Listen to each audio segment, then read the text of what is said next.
This morning I feel so blessed to be a part of the Allerton community, the Allerton Wesleyan Holiness Church, which was growing up the Pilgrim Holiness, and the Allerton Primary School. I am so blessed this morning to see those who would have reared me. I would have been the 1974 graduate. So it is a good thing.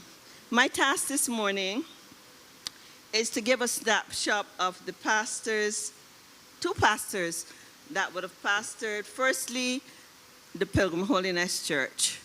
And these two pastors are the pastors that I would have been introduced to as a Sunday school child. The first pastor, I would have been less than 10, was a man. And when I was tasked with this assignment, the first thing that came to mind was, I was so afraid of that man. But as I look back, after I did a whole set of retrospect, I realized that, one, being aged, even though I was less than age 10, I was chatty. I came out in a time when you weren't supposed to question things, you weren't supposed to talk back. I like to know. So I would constantly have this nudge from my mother. You weren't supposed to say that, you don't ask, and these kind of things. I think that Brother Reverend Corey Smith was placed at Allerton Wesleyan back then for me to one, this is what it did for me. One, I had a high respect, again, a high respect for what to say, when to say. I would not say anything. He was a lovely man, but his presence alone, you would think twice before you kind of stepped up to him. So that taught me the how and the when. It also gave me a healthy respect for the things of God and the men and women of God. So without further ado, I want to speak on the Reverend Corey Smith, who was a 1956 graduate of the Caribbean Wesleyan College in Barbados. He and his wife, Della Smith, took over leadership of the then Allerton Pilgrim Holiness Church in January of 1965. Now, he served both Allerton and Woburn. So when you grew up in Allerton, you knew without a shadow of a doubt your sister church was Woburn. And when there were any activities, Woburn was the next place to be. So Woburn is located in Flat Rock, also in St. George. Now, the Smiths served that circuit until 1972. And that's when I said I would have been less than 10 when he was at Allerton. They had just spent, though, over 13 years as pastors of the churches in Pike Corner, in Crab Hill, St. Lucie, and in Crab Hill, St. Lucie. And that's where the couple really made their mark.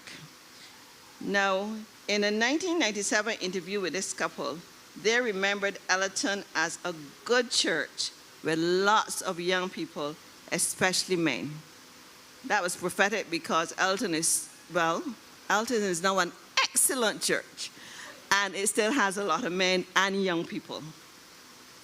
So during their tenure, the idea of extending that church, which was located, I don't know, no, we don't have a picture of that one, but that church was just located down the road on a small corner. Well, I wouldn't quite call it a corner, but a small plot of land. And as the church grew, that would have been a concern. But even though the Smiths had some discussion, that did not materialize much further. They knew, but it didn't. Now, the Smiths had no children of their own, but they demonstrated their love for the youth of the church in several ways. One may describe them as intensely spiritual. That's a fact. He, in particular, never compromised when it came to the Word of God. He was well-versed in the Scriptures, and he presented very long sermons in a strong voice, speaking very clearly. Who knew Reverend Smith? Who knew this was the exact man? Maybe the voice had me. Now his wife, Della Smith, at that time, was a licensed minister who later became an ordained minister and pastor in the Wesleyan Church. She was also a registered nurse and quite engaging in her conversations. Many persons saw her as a driving force in the Smith partnership. Well, behind every good partnership, there's always the woman.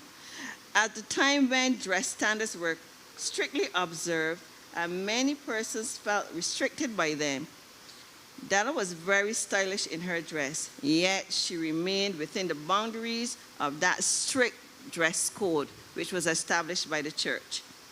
They seemed very affluent then, more affluent than the typical pastors who served during that period, even though one person remembered that he reared a few goats in the backyard for the milk and to help keep the grass from growing too tall. Now, Reverend Smith was known for his open-air services, where he introduced the horn-type loudspeakers. I don't know if the very young persons in church would know what those are, but those at that time did not being used at Ellerton. But they had a passion for outreach and an innovative and organized approach to evangelism. So, Reverend Smith would mount 2 horns on the top of his car and drive through the community playing his selection of gospel music, like Jim Reeves, the Louvin Brothers, Chuck Wigan Gang, and the like. I remember the Louvin Brothers had a song, I Like the Christian Life. I remember that one. While inviting all to the spot for the open-air service. Now, this was very impactful, and it bore fruit to new members as new members were added to the church. But maybe back then, it would have been necessary to have the involvement of others. The retainment factor at that time would have been greater. Our Reverend Smith would have done well with an assistant pastor, one responsible for discipleship, counseling, and visitation. But the budget could not afford those things in those days. Now, to the youth of the church at Ellerton, the Smiths were considered very strict. He was a firm leader who did not seek any popularity. After leaving Ellerton, the Smiths led the churches at Huddersfield, Lears, and Prout. Now, we the youth now, as we get older, would identify with some things a little bit better. If you're going to be steadfast in the Word of God, if you're going to hold it dear, it's not going to be popular. So we know exactly what he stood for, and we are very, very grateful to have been under his mentorship. Now, the second reverend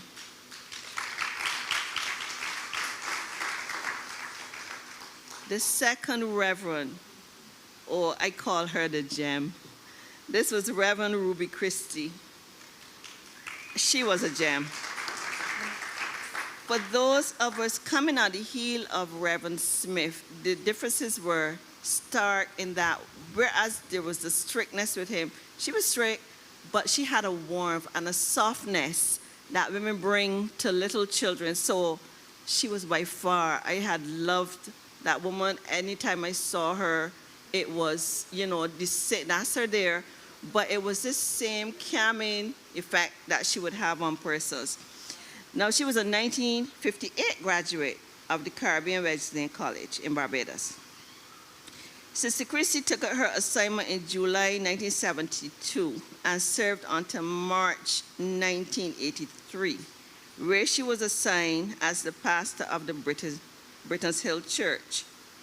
She came from a family of church ministers and educators, such as Sunday school teachers, music ministers, college tutors, and administrators, with one brother, Reverend Dr. Charleston Christie, who then went on to become the General Superintendent of the Caribbean Wesleyan Church. She herself, being a music tutor, gave private piano tutoring to some of the youth of the church and from within and outside of the wider community. Persons such as Jefferson Lashley, Henderson Bailey, Beverly King, Carlson Jimmott were some of the few who were known to be her students. Reverend Christie was the only female pastor to have served the church at Ellerton. In 1997,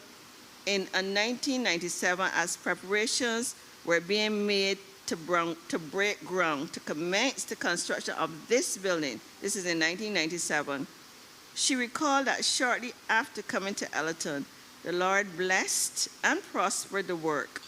Consequently, it became evident that the church needed to be either enlarged or relocated. The congregation, especially at special services, had outgrown the building, and this was worsened by the fact that the main entrance opened right onto the street opposite our minister's house.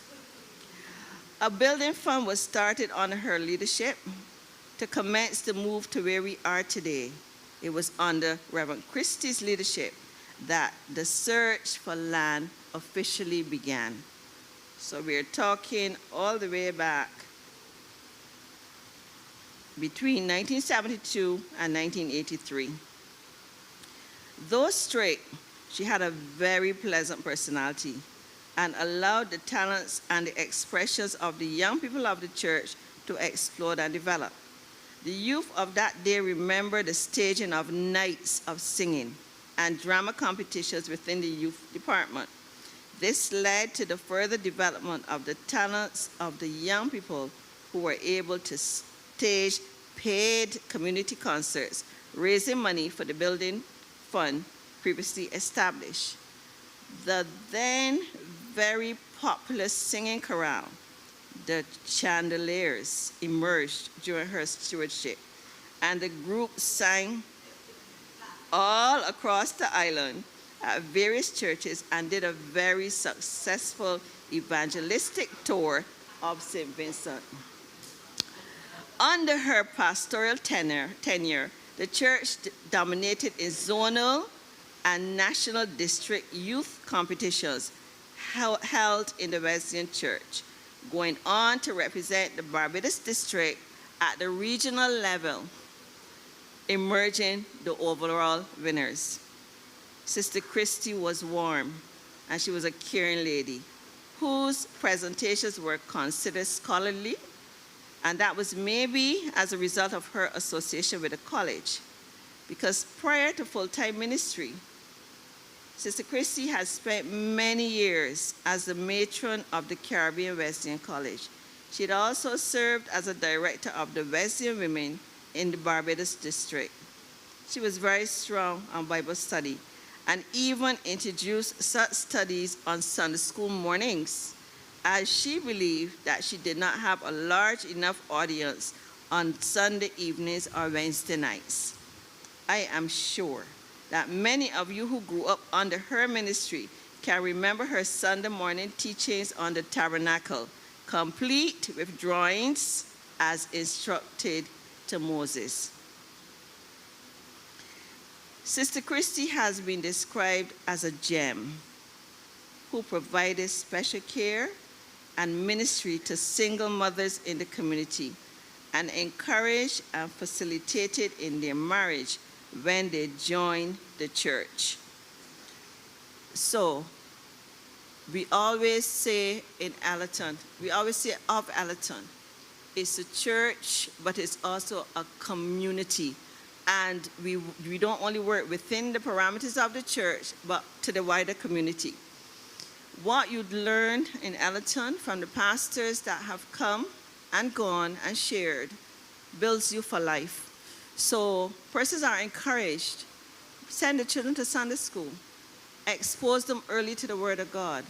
We christened one this morning, but when you do that, you allow them, one, as they get older, they know well what's doctrine sound or doctrine false. You also have a discipline in terms of how you react, respond, and how you see life. So encourage others, bring them out. Let's get our Sunday school. It's strong, but let us get it stronger, because we need to do that in these times. So today, as we honor the services of these ministers who would have assisted with the spiritual growth and development of the current long-standing members of Allerton Wesleyan Holiness Church, they have made a lasting contribution to the Wesleyan Holiness Church and to the community here at Allerton, as they went on to pastor several earth churches throughout the parishes in Barbados, and they would have also shared there what they would have done and left here. So let's put our hands together for these two great persons of God.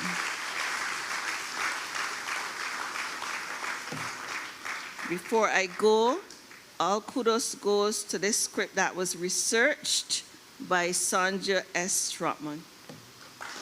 Thank you.